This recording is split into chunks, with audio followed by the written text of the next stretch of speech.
প্রিয় দর্শক, আপনাদের সবাইকে স্বাগত জানাচ্ছি। আমি রেনি হাবিবা রয়েছি আপনাদের সাথে এবং আপনারা দেখছেন ATV USA। সম্পর্ক খুব ছোট্ট একটা শব্দ, কিন্তু এই শব্দটার মাঝে রয়েছে গভীর মমত্ববোধ। সম্পর্ক কিন্তু চাইলেই আমরা সেটাকে ছিন্ন করতে পারি না। আজকে আমার এই স্টুডিওতে যারা দুজন ব্যক্তি রয়েছেন তাদের সম্পর্কটা কিন্তু ভীষণই গভীর। আমার সঙ্গে আজকে স্টুডিওতে রয়েছেন ডক্টর শাহনাজ আলম এবং মা আনোয়ারা আলম। প্রথমে চলে যাচ্ছি মার কাছে। কেমন আছেন আপনি? আলহামদুলিল্লাহ, অনেক ভালো আছি। জি, ধন্যবাদ। আপনি যে এত কষ্ট করে আমার স্টুডিওতে এসেছেন এই জন্য অসংখ্য ধন্যবাদ জানাচ্ছি। কেমন লাগছে আপনার এখানে? আমার খুবই ভালো লাগতেছে আজকে এখানে আসতে পেরে আর কি। আচ্ছা, খুব ভালো লাগছে। জি, ধন্যবাদ। এবার চলে যাচ্ছি আপুর কাছে। আপু, কেমন আছেন আপনি? আসসালামু আলাইকুম। আমি ধন্যবাদ জানাতে চাচ্ছি ATV-কে আমাকে আমন্ত্রণ জানানোর জন্য। অনেক বেশি কৃতজ্ঞতা।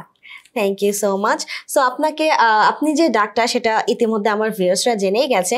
আপনার কাছ থেকে আপনার বিশাল একটা পরিচয় আছে আমি জানি, সেই সম্পর্কে আপনার সম্পর্কে একটু জানতে চাচ্ছি।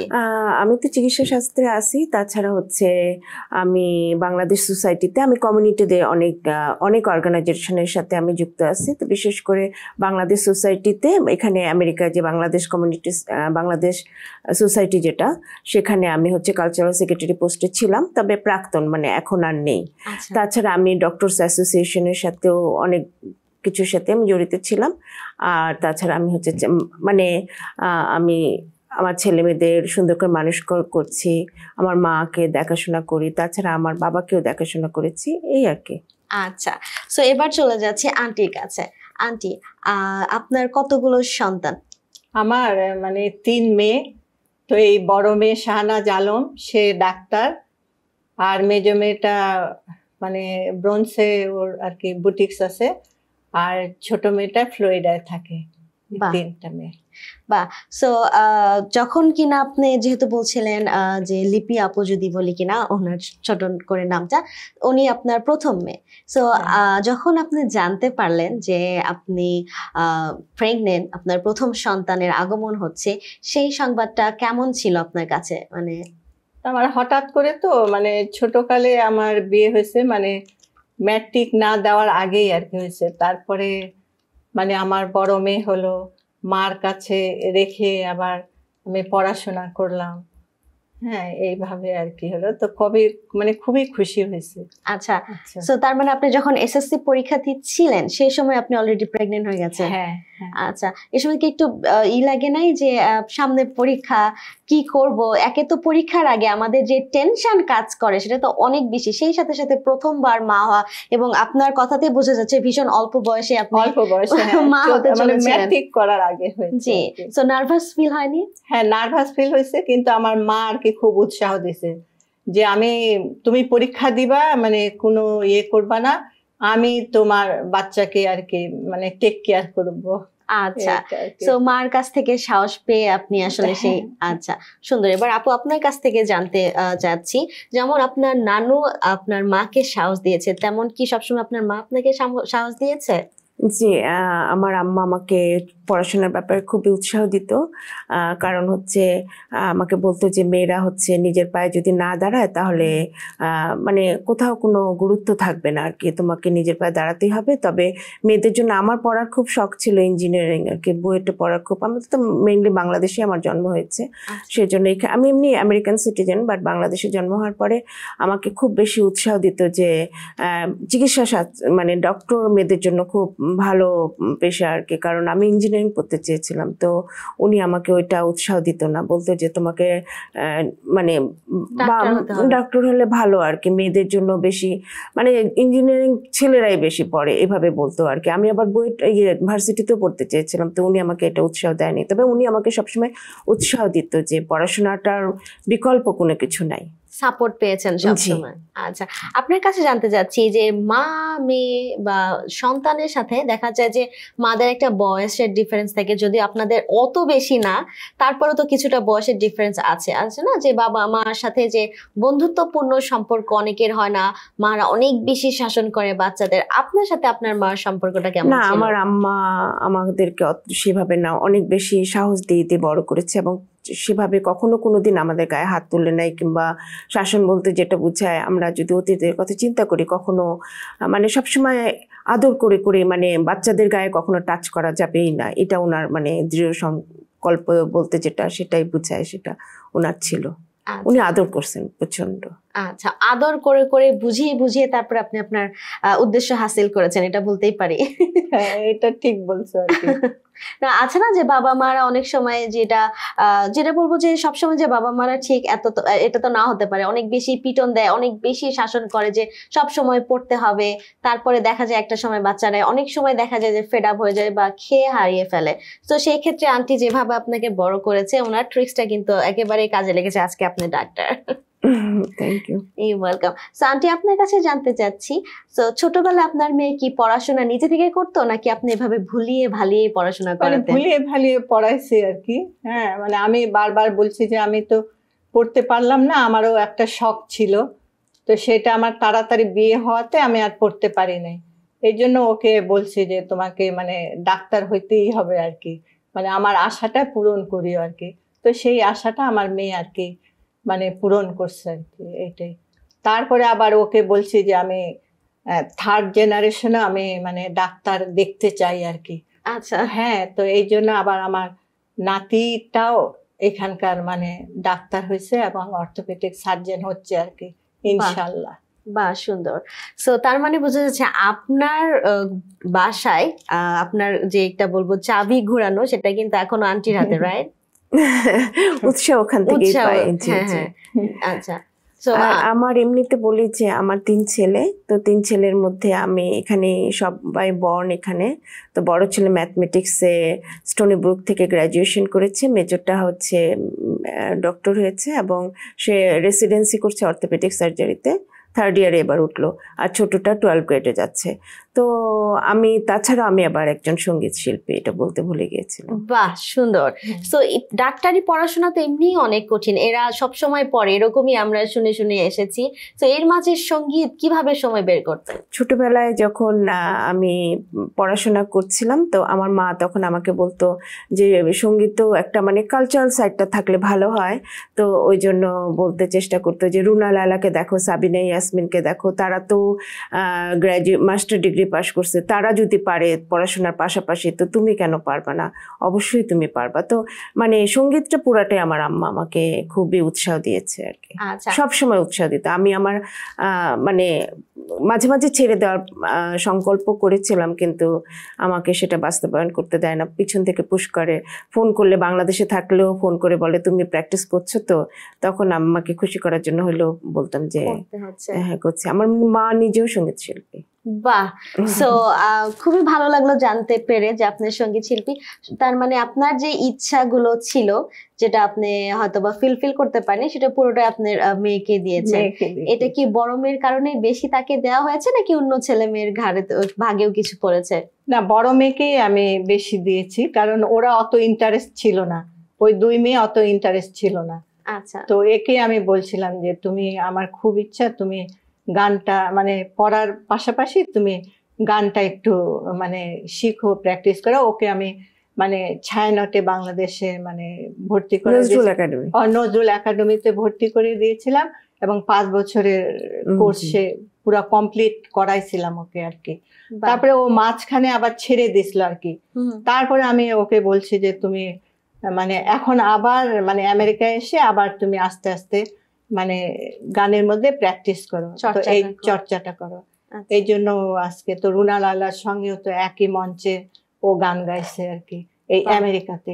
বাহ, খুবই সুন্দর। আর আমি আবার 3টা-4টা আমার বাংলাদেশে আবার ইয়েতে আমি জড়িত আছি আর কি, সঙ্গীত ইয়েতে আর কি, আমাদের এই বান্ধবী মিলে আর কি। আচ্ছা, অনেকগুলোতে আছে, আমিও গান গাই আর কি। আচ্ছা, সো এখন তো খুব গান শুনতে ইচ্ছা করছে, এরকম হয়েছে যে আপনারা মা মেয়ে মিলে কখনো ডুয়েট গান করেছেন?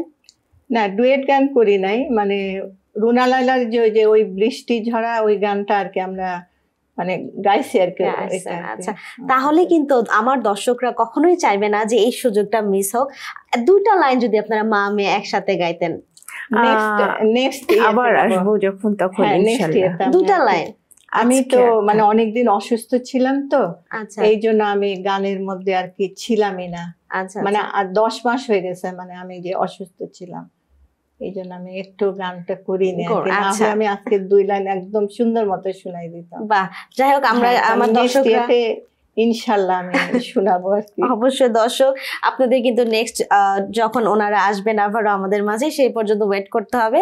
আর এখন চলে যাচ্ছি আপুর কাছে। সো নর্মালি হয় না যে আমাদের মেয়েরা স্পেশালি যখন কিনা টিনেজার বয়সে একটু ঘুরতে টুরতে যেতে চায় বান্ধবীদের সাথে বা একা কোথাও, সেই ক্ষেত্রে কি মা ছাড় দিত? না, আম্মা সবসময় আমাদের সাথে যেতেন। আমার আমার দুই বোনের সাথেও আমাদের সাথে সবসময় মানে ওইভাবে করেন, ছাড় দেয়নি। এবং আমরা মোটামুটি এই যে কোনো ফোন আসলেও সেগুলাকেও মানে কোনো ছেলের ফোন কিংবা কিছু ওটাকে কেয়ারফুল থাকতো আর কি। মানে আমরা সেইভাবে স্বাধীনতাটা সেভাবে পাইনি। সে আমাদেরকে সবসময় চোখে নজরে রাখতো এবং বলতো যে কোনো কিছু ঘটনা কিংবা কোনো কিছু যদি হয় না ইয়াংকালে, তো সেগুলা যাতে তার সাথে শেয়ার করি। সেজন্য বন্ধুত্ব সুলভ আচরণ নিয়ে আমাদের বড় করেছে। তো শেয়ার করতেন সবকিছু মোটামুটি জি। আচ্ছা, তো যখন কোনো কিছু অপ্রীতিকর কিছু যদি শেয়ার করে ফেলতো তখন সেটাকে কিভাবে হ্যান্ডেল করতেন? সেরকম ঘটনা মানে হয়নি আর কি। হ্যাঁ, ওই জন্য শেয়ারও করেনি। আচ্ছা, হ্যাঁ, মানে সব নর্মাল হিসাবে চলছিল। আচ্ছা, এটা সো বিশ্বাসের জায়গা থেকে মামের বিশ্বস্ততা কেমন? সুন্দর, খুবই স্ট্রং খুবই সুন্দর, বন্ডিং। হ্যাঁ, খুবই স্ট্রং। অপূর্ব, স্ট্রং হ্যাঁ, বন্ডিং। আচ্ছা, সুন্দর। সো মা, বাংলাদেশি মাদের একটা খুবই কমন ডায়লগ যে এখন তো মা হওনি, যখন মা হবে তখন বুঝবেন। এরকম ডায়লগ কতবার শুনেছেন আন্টির কাছ থেকে? অনেকবার। হ্যাঁ, এটা এটা একটা ভীষণই কমন ডায়লগ। আন্টিরও কি সেম অবস্থা হয়েছে? আপনার মার সাথে এরকম ডায়লগ শুনেছেন? হ্যাঁ, হ্যাঁ শুনছি। শুনছি, হ্যাঁ। আচ্ছা, সো শপিং করতে কে বেশি পছন্দ করে, মা না মেয়ে? মানে আমি বেশি শপিং করতে মানে বেশি পছন্দ করি, এখনো করি। এখনো আমি মানে অনলাইন থেকে মানে 100টা ড্রেস কিনে বসে আছি। সো মা যেভাবে অপচয় করে তখন কি মাকে আপনি আটকান মাঝে সাথে? না, জেনেটিক্যাল ভাবে তো আমিও ওই রোগের তাই করে। আক্রান্ত আর কি।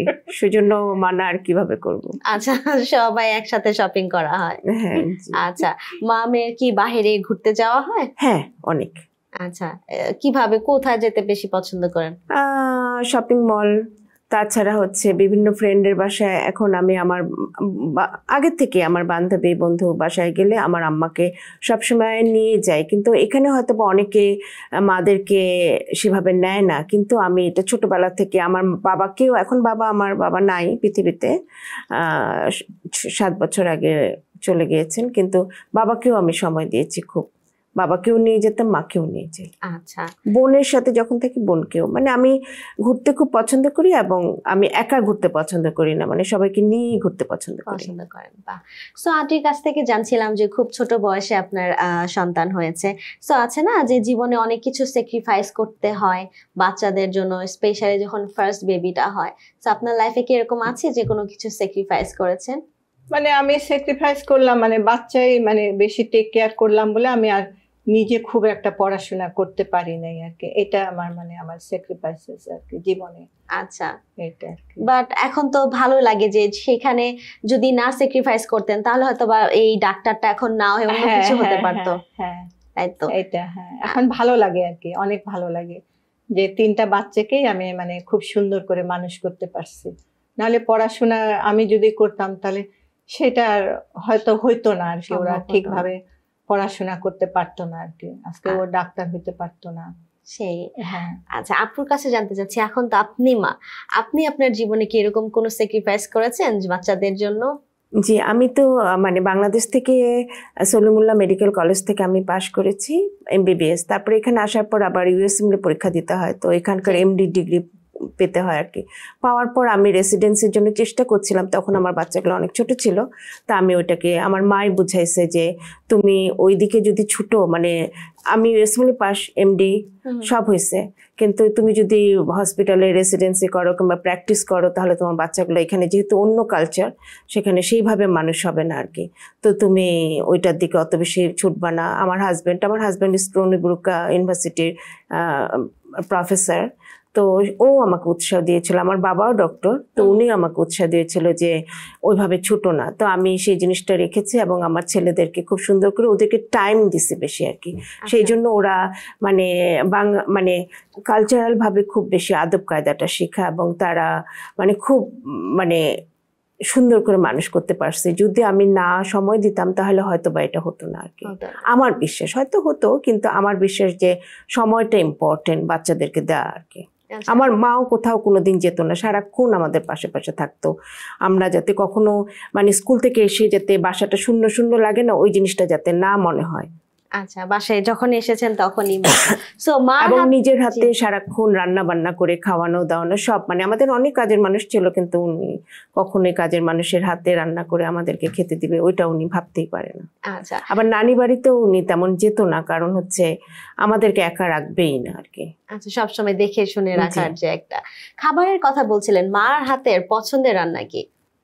মার হাতে পছন্দের রান্না হচ্ছে ডাল প্লাস হচ্ছে বিফ কারি প্লাস চিকেন। মানে আম্মার হাতে রান্না মনে হয় পৃথিবীতে আর কারো ওরকম রান্না সমান হতেই পারবে না। আচ্ছা, সো আপনার কাছে জানতে চাচ্ছি, সো এখন যখন দেখেন যে আপনার মেয়ে নিজেই মা এবং সে তার বাচ্চাদেরকে পালন করছেন, এখন কি সেই বাচ্চাদের মানে অনেকে বলে না যে মা থেকে যা বাচ্চা নিজের সন্তান থেকে যখন তাদের বাচ্চা হয় তাদের প্রতি নাকি বেশি ভালোবাসা চলে আসে, যারা গ্র্যান্ডমা গ্র্যান্ডপা। আপনার ক্ষেত্রে কেমনটা হয়েছে? হ্যাঁ, আমার ক্ষেত্রে সেটাই হয়েছে।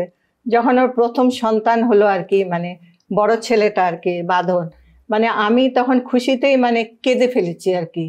হ্যাঁ, মানে এইটা আর কি, এই জন্য আর কি খুব ভালো লাগছে আর কি। ভয় হয়নি যে আমার মেয়ে পারবে তো? না, তখন হয় নাই। আচ্ছা, তখন কি এখানেই ছিলেন, কাছে ছিলেন? না, ফার্স্ট বেবি ওর যখন হয় তখন মানে আমেরিকাতেই হয়েছে, কিন্তু আমি তখন আবার বাংলাদেশে ছিলাম। আমার ছোট মেয়েটার তখন আবার পরীক্ষা ছিল, ও লেভেল। আচ্ছা, এই জন্য মানে আমি আর আসতে পারিনি ডেলিভারির সময়। আচ্ছা, সো এই যে মা হওয়ার সময় মাদেরকে নাকি মেয়েরা খুব বেশি মানে মিস করে যায়, তো সেই সময় তো আন্টিকে আপনি পাননি, কেমন ছিল সেই সময়টা? না, সময়টা? আম্মাকে মোটামুটি 7 মাস পর্যন্ত পেয়েছিলাম, তারপরে আব্বার সাথে আমেরিকা আসছি, কিন্তু এসেই 40 দিনের দিন আমার ছেলেকে নিয়ে চলে গিয়েছিলাম। এবং আম্মা বললো তুমি তো আর টেক কেয়ার করতে পারবে না, আমার কাছেই রাখো, আর তুমি এখন পড়াশোনা করো। তো আবার রাখার পরও আবার মাঝে মাঝে যে নিয়ে আসতাম, মানে এভাবে মিললে টিলে করে। তো আমার 3টা বাচ্চার সময় আমার আম্মা আমার পাশে ছিল। আচ্ছা, তাহলে ওইভাবে খুব বেশি মিস করা হয়নি? না, সবসময় আম্মাই আমাকে টেক কেয়ার করছে। হ্যাঁ, আমার সব বোনদেরও বাচ্চা হওয়ার সময় আম্মা ছিল আর কি। আচ্ছা, সো যেহেতু আপনি মার সাথে আছেন, মেয়েদের দুটো মা থাকে, ছেলে এবং মেয়ে, যেটা হলো শাশুড়ি মা। শাশুড়ি মা যদিও এখন নেই, তার সম্পর্কে জানতে চাই, তার সাথে আপনার বন্ডিংটা কেমন? উনার সাথে উনি তো পরলোকগত হয়েছেন, তো উনিও আমেরিকা এসেছিল, তবে উনার সাথে খুব সুন্দর আমার সম্পর্কে, বন্ডিংটা আমাদের দুজনেরই স্ট্রং ছিল। আচ্ছা, সো রান্না মূলত কার কাছ থেকে শেখা, শাশুড়ি মা না নিজের মা? নিজের মার কাছ থেকে। আমি আরেকটা কথা বলিনি, আমার ছেলে যে মেজর ছেলে তার আবার সে বিয়ে করেছে। তো হ্যাঁ, ছেলের বউ হচ্ছে মেডিকেল স্টুডেন্ট, 2nd ইয়ারে, এবার ডাউন স্টেটে আছে আর কি। তো তার সাথেও আমার ভালো একটা বন্ধুত্ব সম্পন্ন সম্পর্ক আর কি। আচ্ছা, সো ফিরবো আপনার কাছে, শাশুড়ির সাথে ছেলের বউয়ের বন্ডিংটা কেমন সেটা। তবে দর্শক, আপনারা বুঝতেই পারছেন এখন সময় হয়ে গেছে ছোট্ট একটা বিরতি নেওয়ার। বিরতির পরে কিন্তু এসে জানবো এখনকার ইয়াং জেনারেশনের ইয়াং শাশুড়িরা কেমন করছেন তাদের ছেলের বউয়ের সাথে। সে পর্যন্ত কোথাও যাবেন না, দেখতে থাকুন এটিভি ইউএসএ।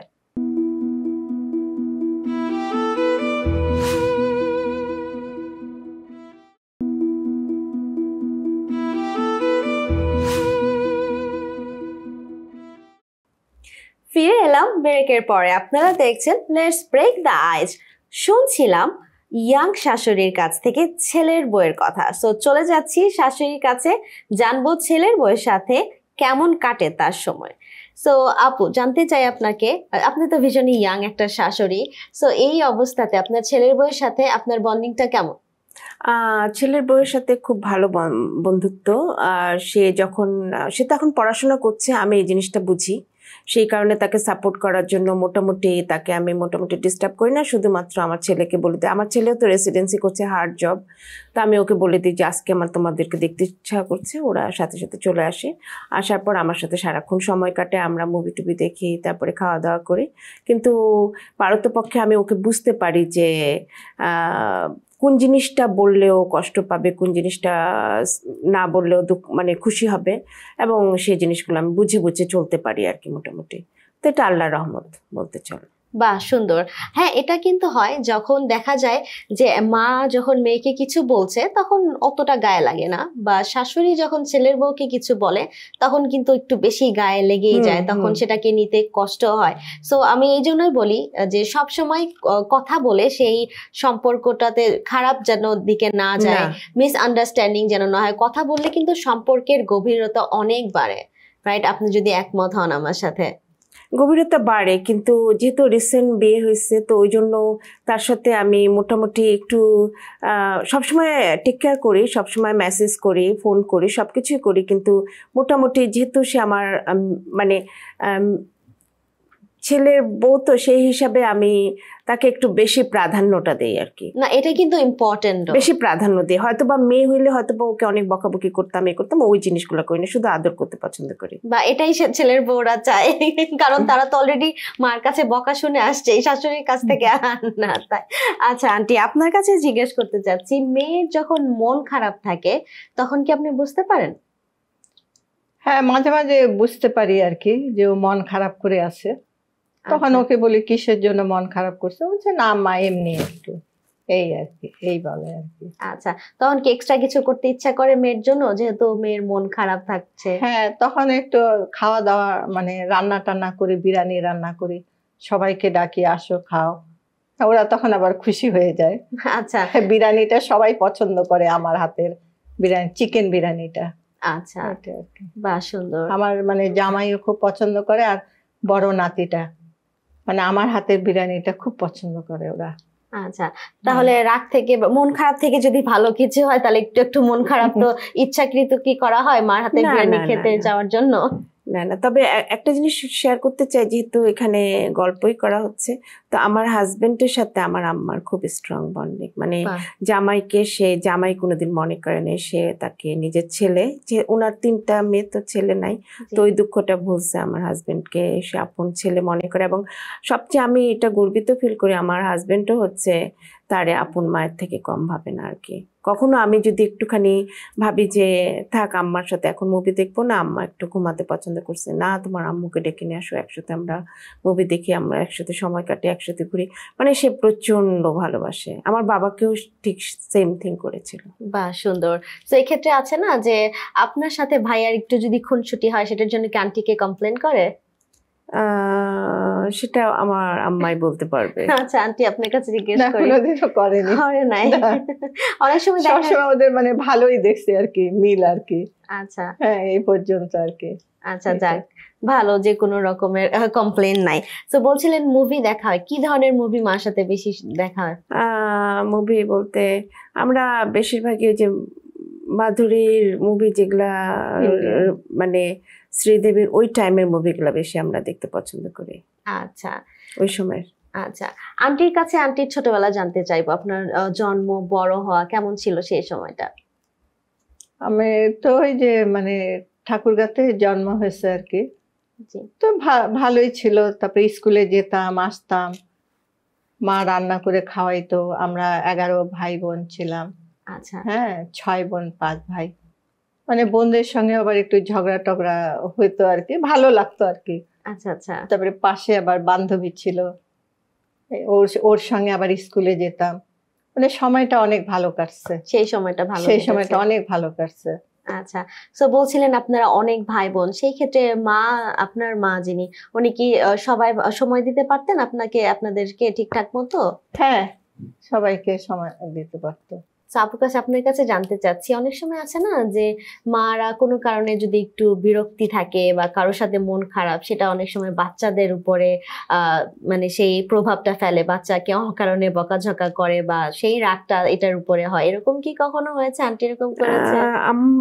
বিশেষ করে আমার আম্মার মন খারাপ থাকলে আমরা বুঝতে পারি, কিংবা সে একটু কষ্টে মানে দুঃখ পাইছে, কিংবা খালাদের কাছ থেকে কিংবা কিছু এরকম হয় না ভাই বোনদের মধ্যে, তখন আমরা প্রায় ওনাকে জিজ্ঞেস করি যে কোনো কারণে কি মন খারাপ, তাহলে আমাদেরকে শেয়ার করলে আমরা সেভাবে করে স্টেপ নিব। তখন যদি বলে যে তোমার ওই খালা আমার সাথে একটু তেমন ভাবে কথা বলেনি কিংবা কিছু দুঃখ দিছে, তখন সেটা আবার আমরা টেক কেয়ার করার চেষ্টা করি। আমি খালাদের সাথে কথা বলে ওইটাকে সলভ করার চেষ্টা করি যে আমার আম্মাকে, যেহেতু তোমাদের বড় বোন, সেই জন্য তোমাদের উচিত তার সাথে আরেকু মানে ঘনিষ্ঠ হওয়া। অবশ্যই, বা সুন্দর। এই জিনিসটা আসলে খুবই ইম্পর্টেন্ট, কারণ ফ্যামিলি বন্ডিংটা খুবই ইম্পর্টেন্ট। আমরা দিন দিন আমাদের সব ফ্যামিলি ছোট ছোট হয়ে যাচ্ছে, তাই না? আগে দেখা যেত এত ছেলে মানে ভাই বোন থাকতো, এখন আস্তে আস্তে ভাই বোন কমে যাচ্ছে, ফ্যামিলি গুলো ছোট হতে থাকছে। সো এই ছোট ফ্যামিলির মধ্যে উচিত সবার সাথে আসলে সম্পর্ক ভালো রাখা। সম্পর্কটা আসলে চর্চা, যদি চর্চা না করা হয় আপন ভাই বোনও সেভাবে মানে চিনতেই পারা যাবে না, এরকম হয় আর কি। তো সেই জন্য আমার আম্মা সবসময় চর্চা করে, আমি ওটা ওনাকে উৎসাহ দিই। বাহ, সুন্দর। এবং সেখান থেকে আপনিও নিশ্চয় পেয়ে গেছেন এই স্বভাবটা। যে আমি ওই জিনিসটা করি, যে চর্চা না করলে তো রক্তের সম্পর্ক থাকবে না। ওই জন্য আমি মোটামুটি কয়েকদিন পর পরই সবার খবর নেওয়ার চেষ্টা করি, ফোন করি। আমার চাচাতো ভাই বোন, তারপরে চাচি যারা আছে সবারই মোটামুটি চেষ্টা করি যতটুকু পারি। আচ্ছা, সো আমাদের এই শোর একটা কমন সেগমেন্ট আছে, সেটা হচ্ছে কে কাকে কতটুকু জানে। সো কিছু ছোটখাটো প্রশ্ন করব, শর্টকাট উত্তর দিতে হবে, ঠিক আছে? প্রথমে আন্টির কাছে চলে যেতে চাচ্ছি, আপনার মেয়ের প্রিয় রং কি? প্রিয় রং হচ্ছে সবুজ। হয়েছে? হয়নি? আচ্ছা, এখন তাহলে বলে ফেলেন আপনার রংটা কি? লাল। লাল রং। আচ্ছা, এখন আন্টি জানলেন। আন্টির প্রিয় রং কি? লাল। হয়েছে আন্টি? আচ্ছা, এই ক্ষেত্রে মেয়ে কিন্তু মাকে বেশি বুঝছে। আন্টির প্রিয় খাবারটা কি? প্রিয় খাবার বিরিয়ানি। বিরিয়ানি। আন্টি ঠিক হয়েছে? ওকে, তাহলে আপনার প্রিয় খাবারটা কি আমরা জানতে চাই। আমার ওই যে পোলাও আর চিকেন। পোলাও আর চিকেন। ওকে, এখন উনি জানে। সো ড্রেসের ক্ষেত্রে আন্টি কি ধরনের ড্রেস বেশি পছন্দ করে? আম্মা একটু মানে ছোটবেলা থেকে আমার মা সাজতে পছন্দ করতে, আমরাও সাজগোজ করতে পছন্দ করি। তো সেই জন্য আম্মা একটু লেহেঙ্গা টাইপের ড্রেস, লং ড্রেস এগুলো পছন্দ করে। এই অ্যান্সারটা কি ঠিক আন্টি? হ্যাঁ, ঠিক আছে। বাহ, সুন্দর। আর আপনার মেয়ের কি পছন্দ ড্রেস, শাড়ি বা সালোয়ার কামিজ? আমার মেয়ের পছন্দ হচ্ছে শাড়ি। শাড়ি। আচ্ছা, শাড়ি ঠিক হয়েছে। বাহ, খুবই সুন্দর। বোঝা যাচ্ছে যে তাদের মধ্যে ভীষণ ভালো বন্ডিং। ডেফিনেটলি এতক্ষণে আমরা বুঝতেই পেরেছি তাদের মধ্যে অসাধারণ একটি বন্ডিং আছে। এই ছোট ছোট জিনিসগুলো না আমরা অনেক সময় জানি না, বাট যখন দেখা যায় এই কুইজ গুলো হয়, তখন যখন জানতে পারা যায় তখন ভালো লাগে যে হ্যাঁ, তাহলে আমি জানি যে আমার মার এটা পছন্দ বা এটা। ঘুরতে যেতে কোথায় বেশি পছন্দ করে আপনার মেয়ে, দেশে না দেশের বাইরে? দেশের বাইরে। দেশের বাইরে। অ্যান্সার ঠিক? দেশে। দেশে। আচ্ছা, ওকে। এখন এমন একটা অবস্থা যে দেশ বলতে হয়তো বা বাংলাদেশে বলছেন বা আমেরিকা বলছেন। বাংলাদেশে। আচ্ছা, তো আপনার কাছে জানতে চাচ্ছি যে আন্টি কোথায় বেশি পছন্দ করে ঘুরতে, দেশে না দেশের বাইরে? উনি আমেরিকাতে আসতে বেশি পছন্দ করে। আমেরিকা। আন্টি হয়েছে? ওকে, বাংলাদেশে। বাহ, খুবই ভালো। বাংলাদেশ আসলে আমাদের দেশ, সেখানে আমরা ডেফিনেটলি ঘুরতে পছন্দ করি। সো ধন্যবাদ আপনাদের ছোট একটা কুইজে অংশগ্রহণ করার জন্য। আমরা ডেফিনেটলি মাকে অনেক বুঝি এবং মা বাচ্চাদেরকে বুঝে। এই ছোট ছোট জিনিসের মাধ্যমে আজকে আমরা আরো ক্লিয়ার হয়ে গেলাম পছন্দের বিষয়টা। সো সম্পর্ক সম্পর্কে আপনি খুব সুন্দর একটা কথা বলেছেন যে সম্পর্ক চর্চা করতে হয়। ডেফিনেটলি আমার যারা দর্শকরা আছেন এই জিনিসটা তারাও নিজেদের সাথে নিজেদের জীবনেও করবেন, সেটা সম্পর্ক সবার সাথে ঠিক মতো চর্চা করবেন। তারপর দর্শকদের উদ্দেশ্যে যদি বন্ডিং, ফ্যামিলি বন্ডিং নিয়ে যদি কিছু বলতে চান তাহলে একটু বলতে পারেন। ফ্যামিলি বন্ডিং যেটা আমি বুঝি, যে যেটা আমি প্রথমেই বললাম যে সবার খবর নেওয়াটা ইম্পর্টেন্ট, যতই ফ্যামিলির মধ্যে আওতার মধ্যে থাকুক। তারপরেও যদি ফোন করা, মানে ফোন তারপরে টেক্সট করা প্রায় করতে হবে, এই জিনিসটা আমার মনে হয় আর কি। আচ্ছা, ধন্যবাদ আন্টি। আপনি যদি আমাদের দর্শকদের উদ্দেশ্যে বলতে চান যে একটা মা মা হিসাবে বাচ্চাদেরকে সুন্দর করে মানুষ করতে হলে কি কি বিষয়গুলো আসলে তাদের খেয়াল রাখা উচিত? তাদেরকে মানে আগে মানে বুঝতে হবে আর কি। হ্যাঁ, এইটাই আর কি, আমি আর বেশি কিছু বলতে চাচ্ছি না। আচ্ছা, ঠিক আছে আন্টি, ধন্যবাদ।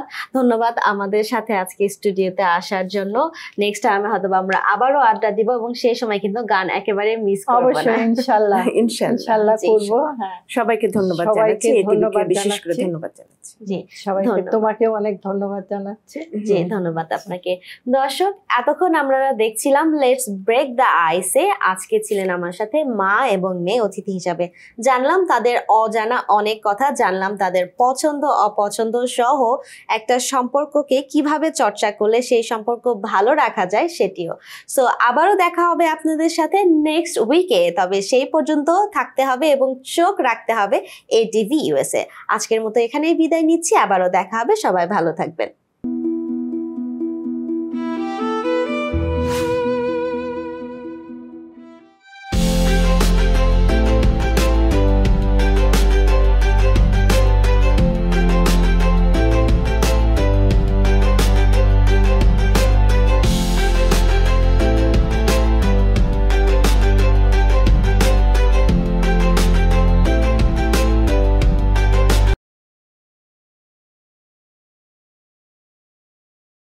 এটিভি ইউএসএ, বিশ্বজুড়ে বাঙালিয়ানা।